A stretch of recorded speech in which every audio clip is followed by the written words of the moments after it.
नमस्ते दोस्तों, विजय क्लासेस में आपका स्वागत है। इस बार आप सीखने वाले हैं कुछ नया InDesign में कमांड बनाने के लिए। हमारी ये वीडियो उन लोगों के लिए काफ़ी महत्वपूर्ण होने वाली है जो InDesign में स्टार्टिंग करना चाहते हैं, अपना करियर बनाना चाहते हैं InDesign से, या फिर वैसे डिज़ाइनर जो कोरल ड्रॉ में काफ़ी बढ़िया काम करते हैं, लेकिन वो चाह रहे हैं कि कोरल से भी अच्छा प्लेटफॉर्म उन्हें मिले ताकि वो अपने काम को बखूबी अपने मनचाहा ढंग से अंजाम दे सके। चलिए स्टार्ट करते हैं एडोब InDesign की टेबल की विस्तृत जानकारी, जिसमें आप टेबल से रिलेटेड सारे ऑप्शन को बारीकी से सीखेंगे और अपने काम्स में यूज कर पाएंगे। चलिए स्टार्ट करते हैं। तो मैंने एडोब InDesign की लेटेस्ट वर्जन 2020 ओपन कर लिया है और यहाँ पे आपको इंटरफेस बिल्कुल इस तरह का मिलेगा। प्रॉपर्टी बार साइड में होगा और जिसमें मेनू बार ऊपर होता है।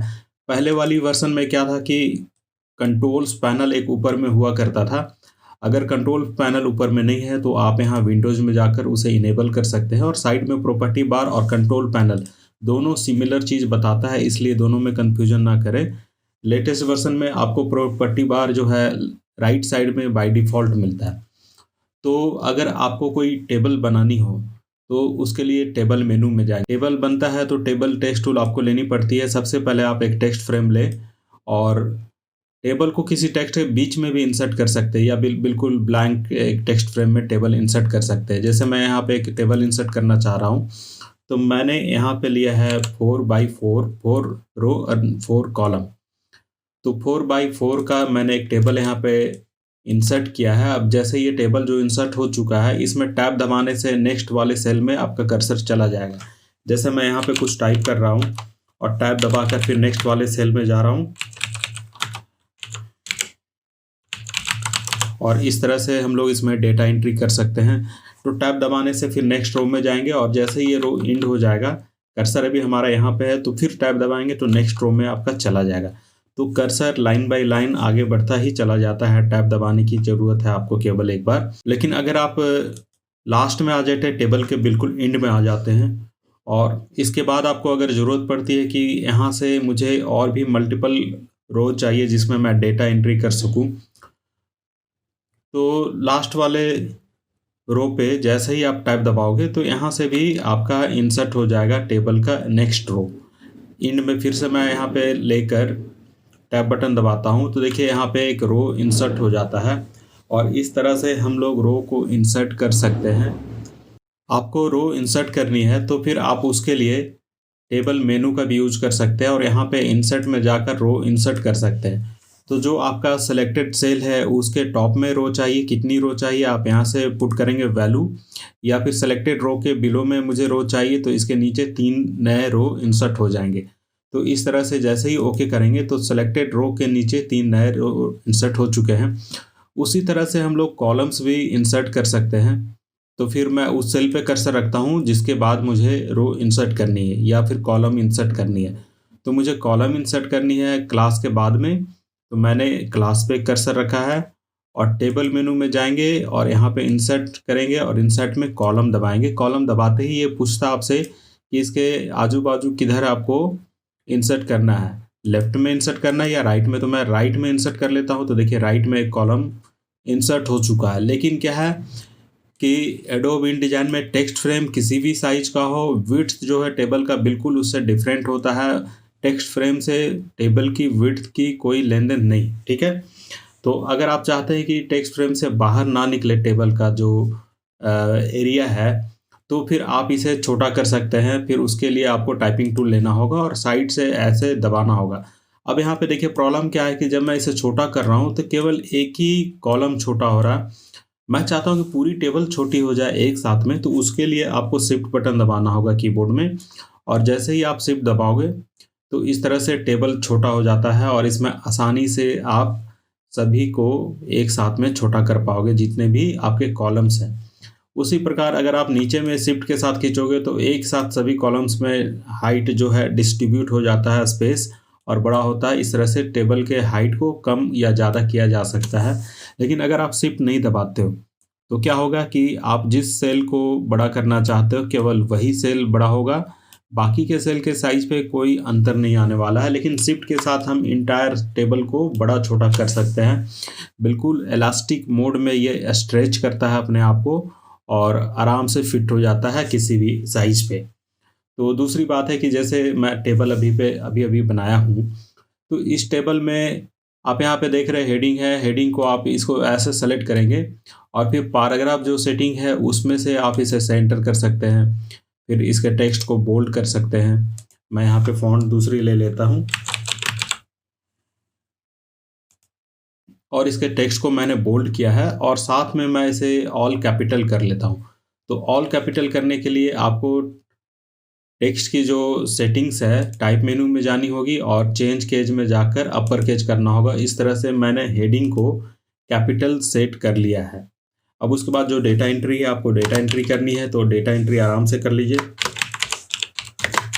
तो इस तरह से आप डेटा एंट्री आसानी से कर सकते हैं अपने टेबल में और टेबल को सजा सकते हैं। टेबल की अलाइनमेंट के लिए जैसे कि आपको इस वाले कॉलम्स में जितने भी टेक्स्ट है सभी को सेंटर करना है एक साथ में। तो फिर टेबल के टॉप में यहाँ पे एरो आएगा, एरो पे जैसे ही आप क्लिक करोगे तो फिर ये पूरा इंटायर कॉलम सेलेक्ट हो जाएगा और एक साथ उसे हम सेंटर कर सकते हैं।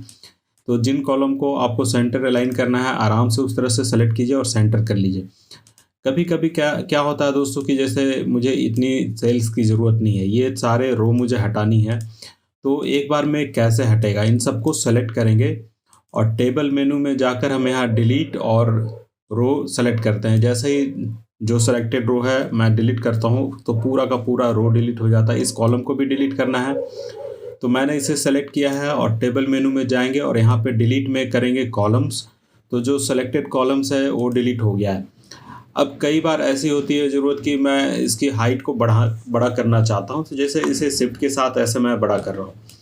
अब जब मैं इसे बड़ा कर रहा हूँ तो यहाँ पे आप देख रहे होंगे कि जो फॉन्ट है वो सेल के टॉप में अलाइन है, जो कि बिल्कुल सभी सेल के टॉप में अलाइन है। मैंने इसे लेफ़्ट साइड या राइट साइड अलाइन तो ऐसे कर सकते हैं, लेकिन ये केवल लेफ़्ट, राइट और सेंटर होगा, लेकिन टॉप में जो है उसको बॉटम में या फिर बीच में कैसे करेंगे, उसके लिए ये अलाइनमेंट पे काम करना होगा। तो यहाँ पे ये टॉप अलाइन है। जैसे ही हम यहाँ पे चूज़ करेंगे सेंटर अलाइन तो ये सेंटर में अलाइन हो जाएगा और बॉटम करेंगे तो बॉटम अलाइन हो जाएगा। तो वर्टिकल अलाइनमेंट के लिए इस ऑप्शन को चूज़ करना है और हॉरिजॉन्टल अलाइनमेंट के लिए इस ऑप्शन को चूज़ करना है जो पैराग्राफ टेक्स्ट से होता है। तो इस तरह से आप टेबल के सेल में टेक्स्ट को अलाइन कर सकते हैं और अपने हिसाब से उसको सजा सकते हैं। अब हम आते हैं कि अगर हमारे पास कोई टेक्स्ट है, पहले से तैयार टेक्स्ट है, तो उसे टेबल में कैसे कन्वर्ट करेंगे। तो मैं यहाँ पे पहले से एक रेडीमेड टेक्स्ट तैयार कर लेता हूँ। अब जैसा कि आप यहाँ पे देख रहे हैं मेरे पास पहले से टेबल की कुछ डेटा एंट्री की हुई है जो कि नॉर्मल टेक्स्ट फ्रेम में है और टेक्स्ट फ्रेम में यहाँ पे कोई टेबल वाला कंसेप्ट नहीं है। सभी जो डेटा एंट्री है टाइप के हिसाब से सेटिंग किया हुआ है, ठीक है। अब इस तरह का डेटा अगर आपके पास पहले से एंट्री की हुई मिल जाए और आप इसे चाहते हैं कि टेबल में डेकोरेट करें तो कैसे होगा। तो उसके लिए इस तरह के डेटा को सबसे पहले आप सेलेक्ट कर लेंगे और सेलेक्ट करने के बाद टेबल मेनू में जाकर कन्वर्ट टेक्स्ट टू टेबल करेंगे। तो जैसे ही ये बटन दबाते हैं तो यहाँ पे ये पूछता है कि जो कॉलम्स होगा वो कॉलम्स किससे बनेगा। तो ये जो टैब यहाँ पे दबा हुआ है, ये जो टैब वाली स्पेस है इसी से ये कॉलम डिवाइड करेगा यहाँ पे। तो यहाँ पे जो बाय डिफ़ॉल्ट ऑप्शन होता है आप उसे एज इट इज छोड़ देंगे, यहाँ पे कुछ भी करने की ज़रूरत नहीं है, बस जस्ट आपको ओके दबाना है। तो जैसे ही आप ओके दबाओगे तो ये जो डेटा है ऑटोमेटिक टेबल में कन्वर्ट हो जाएगा। इसमें कॉलम्स और रो जो है ऑटोमेटिक क्रिएट हो जाते हैं और काफ़ी बढ़िया से ये सेट हो जाता है। अब आपको इसको बस ज़रूरत है तो डेकोरेट करने की, तो डेकोरेट कैसे करेंगे, मैं ये पूरी कॉलम को सेलेक्ट करता हूँ, इसे पैराग्राफ में सेंटर अलाइन करेंगे। उसके बाद फिर ये जो हेडिंग है, हेड वाली पार्ट को भी मैं सेंटर अलाइन कर लेता हूँ और हेड वाली पार्ट को मैं थोड़ी सी बोल्ड कर लेता हूँ। तो इस तरह से टेबल को हम लोग डेकोरेट करते हैं और टेबल को अलाइन करते हैं उसके टेक्स्ट वगैरह को। तो जब आपका टेबल प्रॉपर ढंग से सेट हो जाए तो बस इसको स्टाइलिंग करने की ज़रूरत होती है जिससे कि इसका लुक काफ़ी बढ़िया हो जाए। अब बारी आती है कि जैसे आपके पास कोई टेबल है, ठीक है, आप उसे चाहते हो कि ये नॉर्मल टेक्स्ट में फिर से कन्वर्ट हो जाए जैसे पहले था। तो उसके लिए इस टेबल की एक मैं कॉपी करता हूँ और इसके नीचे मैं फिर से इंटर मारकर उस टेबल को पेस्ट कर देता हूँ। अब ये दूसरी वाली जो टेबल है इसे नॉर्मल टेक्स्ट में कन्वर्ट करेंगे। तो यहाँ पे टेबल मेनू में जाएंगे और कन्वर्ट टेबल टू टेक्स्ट करेंगे। अब यहाँ पे भी बाय डिफ़ॉल्ट जो ऑप्शन आता है उसको एज इट इज छोड़ देना है, आपको केवल ओके करना है क्योंकि ये जो कॉलम्स है वो टैब से डिवाइड होगा। यहाँ पे जो बता रहा है कि वो टैब से डिवाइड होगा, ठीक है, परफेक्ट है, मैं इसे ओके करता हूँ। तो जैसे ही ओके करेंगे ये टैब से डिवाइड होकर फिर इसकी कॉलम्स इस प्रकार से सेट हो जाएगी और ये जो आसानी से आप इसे टेबल को टेक्स्ट में कन्वर्ट कर सकते हैं। अब इसके बाद ज़रूरत होती है कि ये जो इसकी हेडिंग है, हेडिंग को कैसे सेट करेंगे। तो जो ये हेड है, हेड वाले पार्ट में क्या होता है मैं बताता हूँ। जैसे हमारे पास जो ये टेबल है, मैं इतनी पार्ट को हटा देता हूँ और मैं चाह रहा हूँ कि इसके जो डेटा है उसको मैक्सिमम कॉपी कर लूँ और इसमें बहुत ज़्यादा मुझे डेटा चाहिए। तो मैं एक रो और इंसर्ट किया और इस रो में मैं इसे पेस्ट कर देता हूँ। देखिए इस पे पेस्ट नहीं हो रहा। मैंने यहाँ पे 7 रो को कॉपी किया और एक रो में पेस्ट करना चाहेंगे तो नहीं होगा। तो यहाँ पे भी मुझे 7 रो चाहिए। तो एक रो तो पहले से 6 रो मैं फिर से इंसर्ट कर लेता हूँ और यहाँ पे इंसर्ट करेंगे, रो इंसर्ट करेंगे, यहाँ नंबर ऑफ रो 6 इंसर्ट करेंगे और बिलो में इंसर्ट करेंगे। अब जब ये रो इंसर्ट हो जाता है, इन सभी को सेलेक्ट करके पेस्ट कर लीजिए। तो ऊपर वाले डेटा को ही पेस्ट करके मैं इस टेबल को बड़ी बना रहा हूँ और इसमें बड़ी बनाना है तो इसका और भी कॉपी करते हैं हम और इस बार हम इसमें ज़्यादा से ज़्यादा रो इंसर्ट करेंगे और उसमें पेस्ट कर देंगे डेटा को। तो इस तरह से डेटा इसमें पेस्ट हो जाएगा।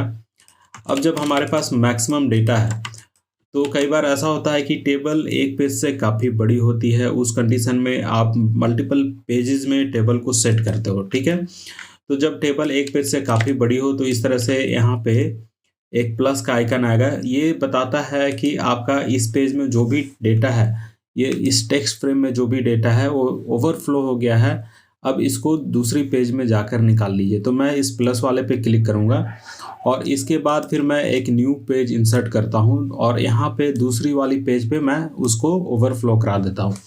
तो जो टेक्स्ट वाली फ्रेम है एक दूसरे से लिंक है। देखिए यहाँ पे एक एरो का निशान आ गया है और इस जगह पे भी एक एरो का निशान है। ये दोनों टेक्स्ट फ्रेम एक दूसरे से लिंक है। इसका जो टेबल का पार्ट हिडन था तो इसके बाद वाला जो हिडन पार्ट है इस पेज में निकल गया है। तब यहाँ पे एक ज़रूरत पड़ेगी कि दूसरी पेज में आपका टेबल का हेड शो नहीं करेगा, केवल पेज नंबर 1 में शो करेगा। तो उस कंडीशन में मैं यहाँ पे टेबल के हेडिंग को हेडर में कन्वर्ट करूँगा जिससे कि इसका टेक्स्ट फ्रेम जिस जगह पे भी निकले वहाँ पे वो हेडिंग शो करना चाहिए। तो मैं यहाँ टेबल में जाता हूँ और इसे कन्वर्ट रो टू हेडर कर देंगे। तो जैसे ही इसे हेडर में कन्वर्ट करेंगे तो देखिए वो हेडर पार्ट हर फ्रेम में दिखाई देगा। अब इसे जैसे मैं छोटा कर लेता हूँ और इसकी फ्रेम की एक लिंक को मैं दूसरी पेज में ले जाता हूँ। सपोज कीजिए ये दूसरी पेज में मैं ले जा रहा हूँ। तो देखिए हर फ्रेम में, हर टेक्स्ट फ्रेम में वो हेडिंग यहाँ पे शो करेगा। लेकिन हेडिंग को आप डायरेक्ट इस फ्रेम में सेलेक्ट नहीं कर सकते हो। देखिए हेडिंग यहाँ पे सेलेक्ट नहीं हो रहा। अगर हेडिंग में कोई एडिटिंग करना है तो आप एडिट नहीं कर सकते। पोस्ट में कोई करेक्शन करना है, ऑक्यूपेशन में करना है, बिल्कुल करेक्शन नहीं होगा। तो कहाँ करेक्शन होगा, कैसे होगा? तो उसके लिए हमें इसे इसके पेरेंट फ्रेम में जाना होगा। तो पेरेंट फ्रेम मेरे पास ये है और पेरेंट फ्रेम में जैसे ही जाकर यहाँ पे डबल क्लिक करेंगे तो यहाँ पे कुछ भी एडिट कर सकते हैं और जो भी मॉडिफिकेशन करना है तो आपको पेरेंट फ्रेम के हेडर में ही जाकर मॉडिफिकेशन करना होगा। तो इस तरह से आप हेडर बना सकते हो आसानी से। फुटर बनाना है तो जिस वाली लाइन को आपको फुटर बनाना है, सपोज कीजिए मुझे इसे फुटर बनाना है, तो फिर यहाँ पे जाकर हम इसे फुटर में कन्वर्ट करेंगे। तो जिसे आप फुटर कन्वर्ट करोगे वो बिल्कुल बॉटम वाला लाइन है, जो सबसे टेबल के एंड वाला लाइन है, उसे ही फुटर में कन्वर्ट किया जा सकता है। तो जो फुटर पार्ट होगा वो पूरे इंटायर टेबल में दिखाई देगा, हर जगह पे वो दिखाई देगा। लेकिन फुटर वही है कि केवल पहला फ्रेम में सेलेक्ट होगा, बाकी किसी फ्रेम में सेलेक्ट नहीं होगा। तो फुटर बनाने की ज़रूरत नहीं है। जनरली हम लोग हेडर बनाते हैं क्योंकि हेडर हर पेज में दिखाई देना चाहिए। तो इस तरह से हम लोग टेबल को सेट करते हैं और उसके हेडिंग को एडजस्ट करते हैं। अब बारी आती है टेबल को डेकोरेट करने की। तो टेबल को डेकोरेट कैसे करेंगे? तो सबसे पहले मुझे इसके आउटलाइन को सेट करना है। सपोज कीजिए मुझे इसे कलर थीम देना है, मैं इसे ग्रीन का कलर थीम देना चाहता हूँ। तो ग्रीन की कलर थीम को इस पर अप्लाई करना है, आउटलाइन को कलरिंग करना है और इसमें अल्टरनेट जो फिल करना है, एक में लाइट ग्रीन, एक में deep green, light green, deep green, इस तरह से मैं फिल करना चाहता हूँ। तो कैसे करेंगे? तो सबसे पहले मैं चाहता हूँ कि इसके लिंक को जो मैं दूसरी पेज में रखा हूँ, ठीक है, वैसे ही रहने देते हैं। अब यहाँ पे टेबल का जो हेडिंग पार्ट है उसके जो टेक्स्ट है या फिर पूरे इंटायर टेबल का जो लाइंस है उसे मैं चेंज करना चाहता हूँ। तो पूरे लाइंस को मैंने सेलेक्ट किया है। अब स्ट्रोक पैनल खोल लीजिए। स्ट्रोक पैनल आपके विंडोज़ में मिल जाएगा यहाँ पे। स्ट्रोक पैनल में जाकर आप यहाँ चूज करोगे कि आउटर साइड वाले स्ट्रोक पे केवल काम करना है, मतलब इस टेबल के केवल बाहर साइड वाला स्ट्रोक पे काम करना है, या उसके इनर जितने वर्टिकल लाइन है और जितने हॉरिजॉन्टल लाइन है सभी पे काम करना है। मतलब इस टेबल के सभी लाइंस मैंने यहाँ से एक्टिव कर दिया है और सभी लाइंस को मैं कर लेता हूँ 0.75 की थिकनेस। और उस लाइन की थिकनेस को चेंज करने के बाद मैं चाहता हूं कि लाइंस की जो आउटलाइन यहाँ पे आप स्वाचेज में जाकर यहाँ पे आउटलाइन वाली प्रॉपर्टी को एक्टिवेट करेंगे, क्योंकि बाय डिफ़ॉल्ट फील एक्टिवेट था। अगर फील एक्टिवेट होगा तो जो भी कलर डालेंगे इस टेबल के फील में चला जाएगा इस तरह से। तो मैं फील में कलर नहीं डालना चाहता हूँ, मैं चाहता हूँ कि उसके जो आउटलाइन है, पहले आउटलाइन चेक करेंगे, सभी तरफ का आउटलाइन सेलेक्ट होना चाहिए, हॉरिजॉन्टल, वर्टिकल और आउटर साइड वाला। उसके बाद फिर हम यहाँ पे फील में जाएंगे, स्ट्रोक में, स्वाचेज में जाकर स्ट्रोक में जाना है और यहाँ से मैं चाहता हूँ कि इसे डार्क ग्रीन की कलर शेडिंग में डाल दूँ। तो इस तरह से मैंने स्ट्रोक के कलर और उसके थिकनेस को चेंज किया है। उसके बाद फिर दूसरी बात है कि जैसे मैं चाहता हूँ कि इसमें अल्टरनेट कलर फिल हो जाए, तो टेबल में कहीं भी कर्सर रखिए और टेबल में जाकर आपको यहाँ पे टेबल ऑप्शन में जाना पड़ेगा, जिसका शॉर्टकट है Ctrl+Alt+Shift+B। तो इस कमांड को जैसे ही एक्टिवेट करेंगे तो यहाँ से फील वाले कमांड को आपको चूज करना है और फील वाली कमांड में जाकर यहाँ से एवरी अदर रो में कलरिंग करना है। तो एवरी अदर रो में मैं कलर चाहता हूँ एक लाइट ग्रीन जो होगा उसकी 20% यहाँ पे टिंट वैल्यू होना चाहिए, मतलब एकदम लाइट कलर मैं दिखाना चाहता हूँ। और दूसरी साइड में मैं डालता हूँ डार्क ग्रीन, और डार्क ग्रीन की भी जो टिंट है वो वैल्यू मैं यहाँ पे 40% दिखाना चाहता हूँ। तो इस तरह से एक डार्क और एक लाइट, एक डार्क एक लाइट का जो मैंने कलर थीम लिया है, तो इस तरह से डार्क और लाइट का कलर थीम यहाँ पे दिखाई दे रहा है। जो भी कलर थीम है मैंने ग्रीन का ही लिया है। अब उसके बाद फिर मेरी रिक्वायरमेंट है कि जो हेडर है बिल्कुल सबसे अलग दिखाई दे, तो लास्ट में मैंने हेडर को सिलेक्ट किया है और यहाँ पे हेडर पे मैं बिल्कुल डार्क ग्रीन रखूँगा। तो जैसे ही हेडर का कलर मैं डार्क करता हूँ तो अब ज़रूरत पड़ती है कि उसके फॉन्ट को रिवर्स में किया जाए। इट मीन्स कि अगर डार्क बैकग्राउंड है तो टेक्स्ट का जो कलर है वाइट होना चाहिए, क्योंकि उसकी विजिबिलिटी उस पर बढ़िया आएगी, या फिर उसे वाइट कर सकते हैं या येलो कर सकते हैं। तो मैं हेडर के जो टेक्स्ट है यहाँ पे मैंने हेडर को सेलेक्ट किया है। अब यहाँ टाइप चूज करेंगे कि बॉक्स पे काम करना है, फ्रेम पे काम करना है या टेक्स्ट पे। तो मैं यहाँ पे टेक्स्ट को चूज करता हूँ और टेक्स्ट के कलर को कर देता हूँ वाइट। अब मैं डी सेलेक्ट करता हूँ, तो इस तरह से हमारा टेबल सेट हो चुका है और इसके जो लिंक है दोनों पेज जो है दोनों पेज में यहाँ पे जहाँ भी ये टेबल कंटिन्यू गया है उस जगह पे सेम कलर थीम मिलेगा आपको। तो इस तरह से इंटायर एक सिंगल टेबल का कलरिंग मैंने किया है और इस तरह से उसे डेकोरेट किया है। लेकिन जब ज़रूरत आती है कि टेबल को जब मैंने स्टाइलिंग किया है तो मेरे पास एक से ज़्यादा टेबल है। सपोज कीजिए कि मेरे पास एक टेबल यहाँ पे भी है, मैं यहाँ पे एक टेबल इंपोर्ट करता हूँ। बाहर से टेबल कैसे इंपोर्ट करेंगे, उसके लिए फाइल में जाएंगे और इंपोर्ट करेंगे, प्लेस करेंगे, और प्लेस करने के बाद फिर टेबल डेटा वर्ड में बना हुआ है या एक्सेल में बना हुआ है तो एक्सेल और वर्ड के सीट को आप आसानी से इंपोर्ट कर सकते हैं। आपको ओपन करना है और ओपन करते ही एक्सेल के टेबल को आसानी से इस तरह से आप इंपोर्ट कर सकते हैं। तो यहाँ पे एक्सेल के टेबल को मैंने इंपोर्ट किया है और उसके बाद फिर डेकोरेट उसी तरह से करेंगे जैसे मैंने इस पर डेकोरेट किया था। तो टेबल को डेकोरेट करना काफ़ी आसान है। अब यहाँ पे एक बात आती है, ज़रूरत आती है कि टेबल के सेल को मर्ज भी कर सकते हैं। जैसे मैं ये 2 सेल को सेलेक्ट कर रहा हूँ, दबाकर ऐसे ड्रैग करेंगे माउस को तो मल्टीपल सेल सेलेक्ट हो जाएगा। तो मैंने 2 सेल सेलेक्ट किया है और राइट क्लिक करके यहाँ पे चूज करेंगे मर्ज सेल। तो ये 2 सेल मिलकर एक हो जाएगा और उसे स्प्लिट भी कर सकते हैं। मैं फिर से इसको सेलेक्ट करता हूँ और उसे स्प्लिट करता हूँ हॉरिजॉन्टली। इस तरह से हॉरिजॉन्टल लाइन में ये डिवाइड हो जाएगा। और अभी ये नीचे वाले को मैं वर्टिकल डिवाइड करता हूँ 2 बार में और इसे 4 बार में इस तरह से डिवाइड कर सकते हैं। तो सेल को मर्ज और स्प्लिट करने का ये जो फीचर्स है, इससे आप काफ़ी कॉम्प्लिकेटेड डेटा या टेबल बना सकते हैं। इसका यूज़ आप ज़रूर करें। उसके बाद फिर मैं यहाँ पे बताने वाला था कि टेबल को स्टाइलिंग कैसे करते हैं। तो जैसे कि हमारे पास, मैं अंडू कर लेता हूँ, और ये जो टेबल है अभी हमारे पास, तो मैं चाहता हूँ इसमें हेडिंग एक मिसिंग है, तो मैं हेडिंग बना लेता हूँ। हेडिंग बनाने के लिए क्या करेंगे दोस्तों, आप बताइए। सबसे पहले मुझे एक रो चाहिए जो टॉप में चाहिए। तो मैं यहाँ पे टेबल में जाता हूँ, इंसर्ट करता हूँ रो, और टॉप में एबव में जाकर मैं नंबर ऑफ रो 1 लेता हूँ और ओके करता हूँ। अब यहाँ पे मैं एंट्री करूँगा। तो इस तरह से टेबल को मैंने सेट कर लिया है। टेबल में जितनी भी डेटा एंट्री है मैंने ये सेकंड वाले टेबल में एंट्री कर लिया, लेकिन मेरे को मल्टीपल्स टेबल में सेम थीम चाहिए।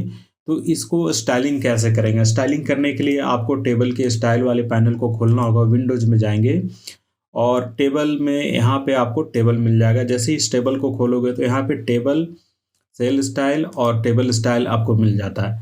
तो सबसे पहले मुझे फॉन्ट का स्टाइल बनाना होगा। तो ये जो फॉन्ट है, इस फॉन्ट की एक स्टाइल बनाएंगे। तो यहाँ पे आपको पैराग्राफ स्टाइल भी खोल लेना है और पैराग्राफ स्टाइल में जाकर एक न्यू स्टाइल बनाते हैं और जिसका नाम रखते हैं बॉडी। तो जो टेबल के ये जो बेसिक वाले फॉन्ट है उसे टेबल बॉडी के नाम से मैंने डिफाइन किया है और इसे ओके करके अप्लाई कर दिया। अब इस सभी टेक्स्ट पे मैं टेबल बॉडी अप्लाई कर देता हूँ। टेबल बॉडी की अलाइनमेंट लेफ्ट साइड है। देखिए सभी का सभी टेक्स्ट लेफ्ट में चला गया है, लेकिन मुझे नंबर सेंटर में चाहिए तो इसको मैनुअली आप सेंटर कर सकते हो। लेकिन टेबल की स्टाइलिंग जो है लेफ्ट में ही मैं डिजाइन किया हूँ और लेफ्ट ही करना चाहिए। उसके बाद फिर जो हेडिंग है उसे सेंटर में अलाइन किया हूँ, सेंटर ठीक है, परफेक्ट है। तो मैं इसे इसके फॉन्ट को भी एक स्टाइल में कन्वर्ट करूँगा और एक न्यू स्टाइल मैंने यहाँ से बनाया है और इस पर डबल क्लिक करके इसको रीनेम करेंगे। टेबल हेड के नाम से मैंने इसे सेव किया। तो अब हमारे पास 2 स्टाइल हो गया है। ये जितने भी टेबल हेड है उसको सेलेक्ट करके टेबल हेड उस पर अप्लाई कर देते हैं और ये जितना भी स्टाइल है उस पर टेबल बॉडी अप्लाई कर देते हैं। अब ज़रूरत आती है सेल स्टाइल बनाने की। तो यहाँ पे सेल स्टाइल में जाएंगे और ये जो सेल है उसे सेलेक्ट करके एक न्यू स्टाइल बनाते हैं और यहाँ पे डबल क्लिक करके इसके रीनेमिंग करेंगे। रीनेम करना बहुत ज़रूरी है ताकि आपको पता चले कि ये किस के लिए है। ठीक है, तो मैं यहाँ पे रखता हूँ टेबल बॉडी और इस टेबल बॉडी ये जो सेल का आउटलाइन है, कलर है, उसके लिए बना रहे हैं। ठीक है, लेकिन ये आउटलाइन और बॉर्डर के साथ भी इस जगह पे है, ये है टेक्स्ट। ठीक है, तो सेल जो स्टाइल मैंने बनाया है टेबल बॉडी के नाम से, उसमें ये कौन सा फॉन्ट है? तो इसमें कॉल कराना होगा आपको पैराग्राफ स्टाइल को। तो टेबल बॉडी जो स्टाइल है उसमें मैंने पैराग्राफ स्टाइल टेबल बॉडी को कॉल करा लिया है और इसे ओके कर देंगे। अब ये हेडिंग को सेलेक्ट करते हैं और एक न्यू स्टाइल बनाते हैं, इसका नाम देते हैं टेबल हेड। और इस टेबल हेड के अंदर कौन सा पैराग्राफ स्टाइल है? तो यहाँ से कॉल कराइए पैराग्राफ स्टाइल को टेबल हेड और इसे ओके कर दीजिए। तो टेबल बॉडी में मैंने टेबल बॉडी वाला पैराग्राफ स्टाइल कॉल कराया है। टेबल हेड जो अभी अभी मैंने बनाया है सेल स्टाइल के लिए, उसमें मैंने पैराग्राफ स्टाइल टेबल हेड को कॉल कराया है। ठीक है, अब उसके बाद ज़रूरत आती है आपको टेबल स्टाइल बनाने की। यहाँ पे कुछ सेलेक्ट करे या ना करे उससे फ़र्क नहीं पड़ता, बस आपको एक न्यू टेबल स्टाइल बनाना होता है। अब इस टेबल स्टाइल में आपको प्रॉपर्टी डिफाइन करना होगा कि जो हेडर रो है उसमें कौन सा स्टाइल जाएगा। ये सेल स्टाइल है तो टेबल हेड जाएगा और बाकी जितने भी आपके यहाँ पे स्टाइल प्रॉपर्टी है उसमें सब बॉडी अप्लाई करेंगे। अब उसके बाद फिर ये टेबल स्टाइल बन चुका है। अब इस पर मुझे वही टेबल अप्लाई करनी है, तो बस इस पर सिंगल क्लिक करेंगे। इस इंटायर टेबल पे देखिए एक क्लिक में जो मैंने टेबल स्टाइल 1 बनाया था वो अप्लाई हो चुका है। लेकिन अब यहाँ पे एक प्रॉब्लम है कि ये जो फॉन्ट है इस साइज का नहीं हुआ। तो इन सारे को सेलेक्ट करते हैं और सेल स्टाइल में देखिए यहाँ पे सेल स्टाइल में टेबल बॉडी अप्लाई नहीं है, इसलिए फॉन्ट उस टाइप का नहीं हुआ। तो इस पर टेबल बॉडी अप्लाई कर देते हैं। इसमें प्लस का साइन है, इट मीन्स कि इसमें जो कैरेक्टर है उसके साथ मैच नहीं कर रहा है। तो यहाँ पे राइट क्लिक करके क्लियर एट्रीब्यूट ऑन कर देते हैं, तो फिर उसके साथ में जो सेल का स्टाइल है काफ़ी बढ़िया से सेट हो जाता है उसमें। अब यहाँ पे हेडिंग नहीं आया तो इस वाले रो को हेडर में कन्वर्ट करना होगा। टेबल में जाएंगे और यहाँ से कन्वर्ट टू हेडर रो करेंगे तो इसमें हेडिंग अप्लाई हो जाएगा। अब इस पे देखिए टेबल हेड अप्लाई नहीं है, तो टेबल हेड पे क्लिक करके टेबल हेड अप्लाई कर सकते हैं। तो इस तरह से हम लोग यहाँ पे टेबल को डेकोरेट करते हैं और ये जो टेबल का स्टाइल बन गया है इसे किसी भी टेबल पे सिंगल क्लिक से सिमिलर कलर सिमिलर थीम में अप्लाई किया जा सकता है। मल्टीपल टेबल्स को आप एक साथ में एक थीम में लेके जा सकते हो। अब ज़रूरत पड़ेगी कि आपको टेबल में इमेज कैसे इंसर्ट करें। जैसे मैंने ये जो नेम लिया है, नेम और सीरियल नंबर के बीच में मैं चाहता हूँ कि उस बंदे का एक इमेज भी यहाँ पे इंसर्ट कर दूँ। तो इस तरह से मैं टेबल को थोड़ा सा कॉम्पैक्ट कर रहा हूँ ताकि इसमें इमेज के लिए मैं कॉलम्स इंसर्ट कर सकूँ। तो यहाँ पे मैं टेबल में जाता हूँ, इंसर्ट में जाता हूँ और एक कॉलम्स इंसर्ट करता हूँ लेफ़्ट साइड में। और ये लेफ़्ट साइड में जो कॉलम्स इंसर्ट हो चुका है, इसमें मैं इमेज डालना चाहता हूँ इस बंदे का। सबसे पहले तो पूरी टेबल को सेलेक्ट करके मैं यहाँ पे सेंटर अलाइन कर लेता हूँ हाइट वाइज। और उसके बाद इस वाले सेल में मुझे फ़ोटो डालना है, तो इसकी हाइट थोड़ी सी बड़ी करनी होगी। तो यहाँ पे देखिए टेबल के फर्स्ट वाले पॉइंट में यहाँ से टेबल का विड्थ को सेट करते हैं और यहाँ से हाइट को सेट करते हैं। तो हम यहाँ पे हाइट सेट कर लेते हैं इतना बड़ा कि उसके अंदर एक छोटा सा इमेज आसानी से आ सके। तो ये वाला जो साइज है काफ़ी परफेक्ट है। मैं इसे इसके और बड़ा कर लेता हूँ फ्रेम को, ताकि पूरी की पूरी टेबल एक सिंगल फ्रेम में दिखाई दे। अब ये जितने भी फ्रेम्स हैं इन सबको सेलेक्ट करते हैं और राइट क्लिक करके इसे कन्वर्ट कर देते हैं ग्राफिक्स सेल में। जब हम इसे ग्राफिक्स सेल में कन्वर्ट करते हैं तो इसमें क्रॉस का एक आइकन आ जाता है। ये क्रॉस का आइकन क्या है आपको पता होगा, ये है ग्राफिकल फ्रेम, जिसके अंदर हम लोग इमेज या फिर कोई टेक्स्ट कुछ भी इंसर्ट किया जा सकता है। तो सबसे पहले हम यहाँ पे प्लेस करेंगे और प्लेस में हम कुछ मल्टीपल्स इमेज को चूज करेंगे और जिसे इसके अंदर हम रखना चाहते हैं। तो मैंने मल्टीपल्स इमेज को चूज कर लिया है और यहाँ पे जस्ट इसके ऊपर एक सिंगल क्लिक करेंगे तो जो इमेज मैंने इंपोर्ट किया है वो इस फ्रेम के अंदर चला जाएगा और ये अभी भी टेबल का ही पार्ट है। तो मैं पूरी तरह से टेबल को इस तरह से मूव करूँगा तो ये इमेज भी साथ में मूव होगा, क्योंकि वो इमेज जो है टेबल के सेल के इनसाइड में चला गया है। अब हम इस तरह से एडजस्ट करेंगे। अगर किसी का फेस सही से नहीं दिख रहा उसे क्रॉप कर सकते हैं और बड़ा कर सकते हैं, जूम कर सकते हैं। तो इस तरह से उसके इमेज को एडजस्ट किया जा सकता है। तो आसानी से आप टेबल के साथ में पिक्चर को भी इंसर्ट कर सकते हैं। इस तरह से आप मेरे बताए गए तरीके से प्रैक्टिस करके अभ्यास करें ताकि आपको इस पर बढ़िया से कमांड हो जाए। अब उसके बाद फिर एक ज़रूरत पड़ती है बड़ी टेबल लाने की। तो मैं यहाँ पे एक न्यू पेज इंसर्ट करता हूँ और इसमें दिखाता हूँ कि टेबल का साथ में जो एक सबसे बड़ा प्रॉब्लम है इन डिज़ाइन में वो क्या है। तो जैसे मैं यहाँ पे एक टेक्स्ट फ्रेम बना लिया हूँ और इसमें टेबल इंसर्ट करता हूँ।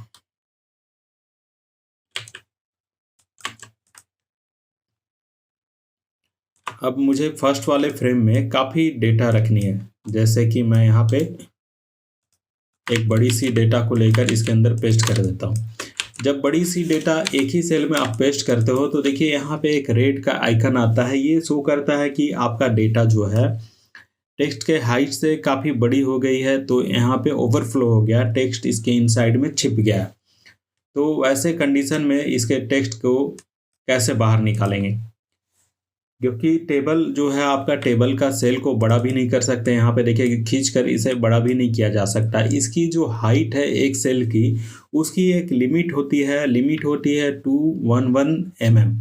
जब आप इसको सेलेक्ट करोगे और यहाँ पे जब इसके सेटिंग्स में जाओगे टेबल वाले ऑप्शन में, तो देखिए 211 mm का जो है वैल्यू, उससे बड़ा टेबल का सेल नहीं किया जा सकता है। तो अगर एक सेल में आपके पास मल्टीपल डेटा है, इतना डेटा है कि 211 mm से बाहर चला जाए, तो वैसे कंडीशन में टेबल को सेट कैसे करेंगे। तो ये सबसे बड़ी एक चैलेंजिंग जॉब हो जाती है। तो उस कंडीशन में हम लोग 2 सेल में डेटा को डिवाइड कर देंगे। तो एक सेल नीचे बनाएंगे और इसके जो हिडन पार्ट है उसके डेटा को उठाकर हम इसमें डाल देंगे। तो अब इससे यहाँ पे देखिए ये सेल डिवाइड हो रहा है। ये बीच वाली लाइनिंग को हम हटा देंगे। तो बीच वाली लाइनिंग हटाने के बाद फिर ये पूरा का पूरा डेटा जो है एक जैसा दिखेगा। तो हम एक काम करते हैं, जितना डेटा इसका विजिबल है हम इसे कट करके दूसरी जगह पेस्ट कर लेते हैं और जितना डेटा इसका हाइड हुआ था उसे भी कट करके हम दूसरी जगह पेस्ट कर लेते हैं। अब जो डेटा विजिबल था उसे कट करके वापस इसी फ्रेम में हम रखते हैं, ताकि इतना डेटा तो विजिबल पहले से ही था और इतना डेटा विजिबल नहीं था। तो जो डेटा विजिबल नहीं है उसे कट करके नेक्स्ट वाले फ्रेम में आप पेस्ट कर दीजिए और इस तरह से आपके नेक्स्ट फ्रेम में वो डेटा चला जाएगा। अब यहाँ पे देखिए पेज का लिमिट भी है।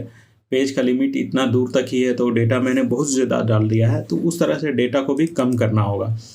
तो हम इतना डेटा कम कर लेते हैं क्योंकि इतना ज़्यादा हो रहा है। इसको हम नेक्स्ट पेज में लेके चले जाएंगे और अभी फ़िलहाल मैं इतना ही डेटा पे सेट करके दिखाता हूँ कि किस तरह से ये दोनों को एक जैसा दिखाना है। तो एक जैसा दिखाने के लिए बीच वाला जो लाइनिंग है उसको हटाना होगा। तो इन सबको सेलेक्ट कीजिए, ऊपर वाले सेल को, नीचे वाले सेल को, और उसके बाद स्ट्रोक पैनल में जाएंगे और इसमें केवल बीच का हॉरिजॉन्टल लाइन सेलेक्ट करके उसे उसकी वैल्यू नन कर देंगे, 0 कर देंगे, तो जिससे ये पूरा कंटिन्यू एक जैसा फीलिंग देगा। और जबकि ये है 2 सेल में, ये नीचे वाला सेल अलग है और ऊपर वाला सेल अलग है, लेकिन बीच की लाइनिंग हटाने से ये ऐसा लग रहा है कि एक ही सेल है। तो इसके जो लिमिटेशन है सेल की हाइट 211 mm की, उसको इस तरह से हम लोग सॉल्व करते हैं, क्योंकि बड़ी डेटा आने से आप टेबल पे काम नहीं कर पाओगे और इस तरह का इशू आपके साथ आएगा। तो उस तरह से इसकी सॉल्यूशन को इस तरह से हम लोग मैनेज करते हैं। अब यहाँ पे दूसरी बात यह है कि मैं एक न्यू पेज ले लेता हूँ और न्यू पेज में मैं यहाँ पे एक टेबल इंसर्ट करता हूँ जिसमें मैं रो काफ़ी चाहता हूँ। रो मैं चाहता हूँ कि मेरे पास 30 रो हो जाए। तो इस तरह से मेरे पास 30 रो वाले डेटा है, ठीक है। अब यहाँ पे मैं सीरियल नंबर लिखना चाहता हूँ। अब यहाँ पे ऑटोमेटिक नंबरिंग कैसे आएगा दोस्तों? ऑटोमेटिक नंबर नहीं आता है, इन डिज़ाइन में आपको मैनुअल नंबर करना पड़ता है। लेकिन अगर आप चाहते हो कि इसमें ऑटोमेटिक नंबरिंग आ जाए तो उसके लिए आपको एक टेक्स्ट स्टाइल बनाना पड़ेगा नंबरिंग वाला। तो जैसे यहाँ पे नंबर शो कराना है मुझे, तो मैं यहाँ पे टाइप में जाता हूँ और यहाँ पे बुलेट एंड नंबरिंग में अप्लाई नंबर करता हूँ। देखिए यहाँ पे नंबर नहीं आया, जैसे ही आप स्पेस दबाओगे तो उस पर नंबर दिखाई देगा। नंबर तभी दिखाई देगा जब आपके उस फ्रेम में या फिर उस जगह पे एक स्पेस भी होगा या फिर कोई कैरेक्टर होगा, तभी नंबर दिखता है। तो मैंने यहाँ पे एक स्पेस दबाया, नंबर दिख रहा। तो इस वाले नंबर को मैं एक स्टाइल में कन्वर्ट करूँगा, पैराग्राफ स्टाइल में। एक मैं पैराग्राफ स्टाइल बनाता हूँ और यहाँ पे सेल नंबर स्टार्ट के नाम से मैंने सेव कर दिया। अब यहाँ पे दूसरी वाली सेल में सेल नंबर स्टार्ट में दबाता हूँ और यहाँ पे स्पेस दबाते हूँ, 2 आ जाता है। उसी तरह सभी सेल में हम सेल नंबर स्टार्ट करेंगे और यहाँ पे स्पेस दबाते चले जाएंगे, तो जिसमें हर सेल में मैं नंबरिंग कर सकता हूँ। केवल स्पेस दबाने की ज़रूरत है और तेज़ी से आप नंबरिंग कर लोगे और इसमें आपका समय भी बर्बाद नहीं होगा, नंबर भी काउंट करने की ज़रूरत नहीं है, परफेक्ट नंबरिंग आएगी। तो इस तरह से सेल में आप ऑटो नंबरिंग करें, टेबल स्टाइल को पैराग्राफ स्टाइल को कंबाइन करके, ठीक है। तो मेरा ये वीडियो आपको कैसा लगा दोस्तों? टेबल में आपने कहाँ तक कमांड बनाया है ये मुझे ज़रूर शेयर करके बताया। अगर ये वीडियो अच्छी लगे तो कमेंट करना ना भूलें। तब तक के लिए बाय बाय, धन्यवाद।